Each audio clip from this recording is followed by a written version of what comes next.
안녕하세요 증인들 여러분, 월요일입니다. 오늘도 새벽에 승리하셨습니까? 새벽 하나님과 만나는 시간, 또 새벽 부흥, 새벽에 만납시다. 어제 우리 설교 말씀을 통해서 역사와 운명을 바꾸는 기도가 어떤 것인가 우리가 함께 나눴죠. 여러분들에게 귀한 도전이 되기를 바라고요. 정말로 아침을 우리가 승리하면 하루를 승리합니다. 아침을 얻으면 하루를 얻습니다. 그래서 새벽에는 한 번 참여하는 이벤트가 아니라 삶의 방식이 바뀌지 않으면 우리는 사실은 영적인 깊이 속으로 들어가는 것이 참 먼 얘기다라는 것을 우리가 기억했으면 좋겠습니다. 오늘 통독 열왕기상 11장과 12장 말씀입니다.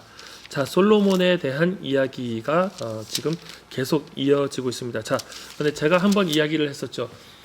열왕기서와 역대기는 어떻게 차이가 있을까? 여러분, 이 열왕기상에 나타난 이 솔로몬의 이야기, 솔로몬의 어떤 그 11장이 대표적인데요. 참 독특하죠.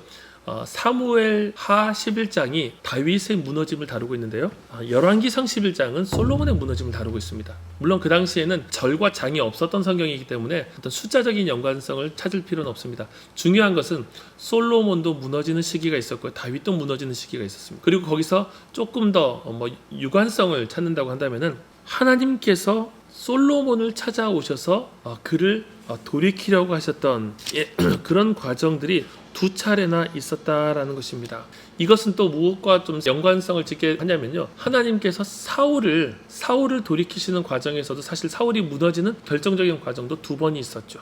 참 그런 것들을 생각해 보면은 이 두 번이라는 숫자가 사울과 다윗과 솔로몬에게 계속 이어집니다. 다윗이 사울을 살려준 것도 두 번이죠. 계속 이런 연관성들이 있습니다. 학문적인 중요성이 있으면 감사한 일이고 아니면 말고. 자, 11장 한번 봅시다. 11장은 아까 이야기가 끊어졌는데 역대기는 솔로몬의 이런 어떤 비행을 많이 다루지 않습니다. 열왕기는 솔로몬의 비행을 아주 정면으로 다룹니다. 그래서 11장은 노골적으로 솔로몬이 어떻게 무너졌는지를 보여줍니다. 자, 한번 볼까요? 11장 1절부터 나오죠. 솔로몬 왕이 바로의 딸 외에 이방의 많은 여인을 사랑하였으니 곧 모압과 암몬과 에돔과 시돈과 헷 여인이라. 솔로몬이 이방 여인들을 사랑하였다. 여러분, 이 말로 이미 솔로몬이 지금 어떤 상태인지가 드러난 것이죠. 그 뒤로 계속 여러분 2절부터 쭉 여러분들이 보실 때 주목할 단어가 뭐냐면요, 2절에 나타나고 3절에 나타나고 4절에 나타나고요, 9절에 나타나는 돌리다, 돌아서다 이런 표현입니다. 자, 같은 히브리 단어입니다. 그들이 반드시 너희의 마음을 돌려 그들의 신들을 따르게 할 것이다. 그래서 이방 민족들과 통혼하지 말고 그들과 철저하게 단절하라. 이 하나님 말씀이었어요. 그리고 솔로몬이 그 말씀을 정면으로 어겨서 3절 보시면 후궁이 700명, 첩이 300명, 모든 누릴 수 있는 쾌락과, 사실 여기에는 정략적인 목적도 있고요, 여러 목표가 있었겠죠. 근데 어쨌든 간에 부귀와 영화를 누리면서 솔로몬이 이 세상에서 그 누구보다도 즐거움을 많이 추구하는 사람으로 그려지고 있는 거예요. 자, 후궁과 첩을 합치면 1000명, 이 여인들이 왕의 마음을 돌아서게 하였더라. 돌아서게 하는 상황을 솔로몬이 초래한 것이죠. 자, 그리고 4절 보시면은 솔로몬의 그의 마음을 돌려, 그의 여인들이 그의 마음을 돌려 다른 신들을 따르게 하였으므로 왕의 마음이 그의 아버지 다윗의 마음과 같이 아니하여 그의 하나님 여호와 앞에 온전하지 못하였으니. 자, 그래서 솔로몬이 우상 숭배를 하던 지경까지. 여러분, 어떻게 이런 일이 있을 수 있습니까? 바로 우리가 어제 다윗 목사님 말씀에서 솔로몬의 기도를 보았잖아요. 솔로몬이 어떻게 하나님 앞에서 뜨거운 마음을 가지고 겸비하고 그 성전을 짓고 성전을 봉헌하면서 이 하나님 나라를 위한 열정이 얼마나 컸습니까? 그런데 쾌락과 즐거움과 그의 소유와 권세와 부귀와 영화가 솔로몬을 하나님으로부터 멀어지게 하였다는 거예요. 자, 여러분, 우리가 교훈과 경고를 삼아야 될 것은 무엇입니까? 어제의 뜨거움이 오늘의 진실함을 보증하지 않는다는 거예요. 제가 대학부 시절에 어떤 은혜를 누리면서 참 제 마음속에 대학부 시절이 참 귀하게 남아있는데 그 귀한 경험들이 오늘 나의 뜨거움과 하나님을 향한 신실함을 보증하지 않는다는 거예요. 그것의 대표주자가 솔로몬입니다. 가장 지혜로운 사람, 성전을 지었던 이 하나님께서 정말로 귀하게 사용하셨던 이스라엘의 정말 태평성대를 이끌었던 왕, 그러나 그가 하나님으로부터 완전하게 돌이켰다. 그리고 솔로몬이 어떻게 됩니까? 9절 보시면 일찍이 2번이나 그에게 나타나시고 경고하시죠. 그런데 아까 2번이라는 제가 얘기를 했죠. 그가 여호와의 명령을 지키지 않았다. 그리고 나서 11절에 보시면 내가 반드시 이 나라를 내게서 빼앗아 내 신하에게 주리라. 자, 이것은 여러분 사울에게도 비슷한 얘기가 있었죠. 내 이웃에게 이 나라를 줄 것이다. 그 다윗이었죠. 자, 사울과 같은 모습으로 솔로몬이 전락해버렸어요. 그래서 솔로몬의 누군가에게 신하에게 이 나라를 줄 것이다. 솔로몬이 이때부터 또 주목하기 시작한 것이죠. 자, 그래서 나중에는 여로보암이 이제 나오게 되는데요. 중요한 것은 솔로몬이 참 영광스러운 그 당시의 통일왕국을 이끌었지만 그의 어떤 영적인 타락은 그 나라를 쪼개게 되는, 그리고 장차 앞으로 오랫동안 이어질 분열의 씨앗을 낳았다는 것입니다. 솔로몬은 그런 면에서 양면이 있는 왕이죠. 솔로몬이 다윗 왕가의 아주 위대한 기틀, 그리고 이스라엘의 이 성전의 기틀을 놓았던 것, 너무나도 귀한 일이지만 솔로몬은 그 이후에 분열의 씨앗을 만든 셈이 되었죠. 마음 아픈 일이 아닐 수 없습니다. 자, 그렇게 솔로몬의 대적들이 14절부터 나오죠. 이런저런 그 대적들이 여기저기서 나옵니다. 사실은 이것이 하나님의 회초리였는데 솔로몬이 깨닫지를 못하죠. 그리고 결정적으로 26절에 여로보암이라고 하는 솔로몬의 신하가 이젠 솔로몬을 대적합니다. 이 사람이 그 신하죠. 11절에 나타난 내게서 빼앗아 내 신하에게 주리라. 그 신하가 여로보암이죠. 자, 여로보암은 28절에 보시면은 큰 용사라 솔로몬이 2000년의 부지런함을 보고 세워 요셉 족속의 일을 감독하게 하였다. 요셉 족속을 감독하는 지휘자였습니다. 30절에 보시면은 아히야가 새 옷을 잡아 12조각으로 찢고, 자, 그 찢은 옷에서 10조각을 가지라. 자, 이 북이스라엘이 이렇게 너의 손에 들어가게 될 것이다 라는 이야기를 하죠. 자, 그리고 38절 보시면은, 자, 이 얘기입니다.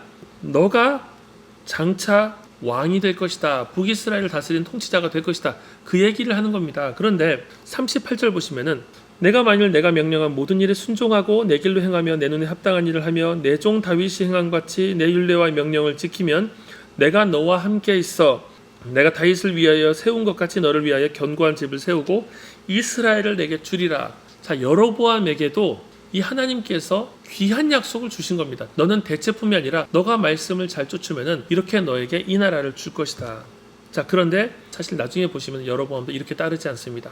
결정적으로 40절에 솔로몬이 이 사실을 알고 여로보암을 죽이려 하죠. 사울이 떠오르지 않습니까? 여로보암을 죽이려고 하는 솔로몬. 자, 그래서 여로보암이 애굽에 있다가 나중에 돌아와서 12장에서 솔로몬이 죽고, 자, 그리고 나서 르호보암이라고 하는 솔로몬의 아들이 왕위를 물려받게 됩니다. 르호보암은 어떻게 보면은 참 비참한 왕이죠. 솔로몬의 왕위를 물려받고 이스라엘이 반으로 분열되는데 빌미를 제공한 왕이 되었죠. 자, 르호보암이 왕이 되니까 사람들이 12장 3절에 보시면은 여로보암을 부릅니다. 그리고 여로보암이 백성들의 대표격으로 찾아오죠. 자, 그리고 백성들이 여로보암과 함께 솔로몬 당시에 수많은 어떤 그 건축과 이런 역군들을 일으킨 일들 생각하면서 우리가 조금 더 편안했으면 좋겠으면 너무 힘들었습니다. 그런 얘기를 하는 거죠. 그래서 4절 보시면은 우리에게 시킨 고역과 아버지가 우리에게 시킨 고역과 매우 무거운 명예를 가볍게 하소서. 자, 그 일을 좀 줄여달라는 것입니다. 그리고 르호보암이 이 일에 대해서 젊은이들의 판단을 듣고 나이 많은 이들의 판단을 듣고 나서 처음에는 나이 많은 이들의 판단을 듣죠. 노인들을 통해서 그들의 말을 들어주십시오. 그 제안을 뿌리치고 젊은이들의 말을 들으면서 우리의 통치 어떤 실권을 더욱더 강하게 가져가는 것이 좋겠다. 자, 그렇게 해서 아주 유명한 말이 어디 있습니까? 10절에 있죠. 내 새끼손가락이 내 아버지의 허리보다 굵다. 내 새끼손가락이 내 아버지 허리보다 굵다. 이것은 무엇을 표현하는 것입니까? 나는 더 강한 사람이다. 나는 더 강하게 너희들을 통치할 것이다. 11절 내 아버지께서 너희에게 무거운 명예를 매게 하였으나 이제 나는 너희의 명예를 더욱 무겁게 할지라. 내 아버지는 채찍으로 너희를 징계하였으나 나는 정갈 채찍으로 너희를 징계할 것이다. 이 얘기를 하라는 것입니다. 그래서 14절에서 그 이야기를 똑같이 하는 것이죠. 나는 더욱더 강하게 너희들을 통치할 것이다. 자, 그리고 이런 르호보암의 이 실책은 15절 보시면은 여호와로 말미암아 난 것이다. 자, 그렇게 해서 어떻게 됩니까? 비참하게도 16절에 보시면은 우리가 다윗 왕과 무슨 관계가 있느냐? 이새의 아들에게서 받을 유산이 없도다. 이제 더 이상 다윗 왕가에 기대하지 않겠다라는 것입니다. 그렇게 여로보암을 왕으로 세우고 나라가 갈라지죠. 북이스라엘과 남유다. 자, 여러분, 북이스라엘과 남유다로 갈라지고 나서 성전은 어디 있습니까? 예루살렘은 남유다에 있습니다. 성전과 모든 율법적 정통성 어디 있습니까? 남유다에 있습니다. 자, 이것을 여로보암이 생각한 거예요. 하나님께서 여로보암에게 약속하신 것, 너가 말씀을 잘 듣고 순종하고 잘 지키면은 내가 너의 왕위를 마치 다윗의 왕위처럼 이스라엘을 너에게 주겠다 약속하셨는데, 여로보암이 자신의 왕위를 굳게 하기 위해서 종교심을 이용하는 것입니다. 그것이 어디에 나옵니까? 25절부터 나옵니다. 자, 26절에 보시면은 나라가 이제 다윗의 집으로 돌아가리로다. 이들의 종교심이 예루살렘으로 향하면은 내 통치 질서는 약해질 것이다.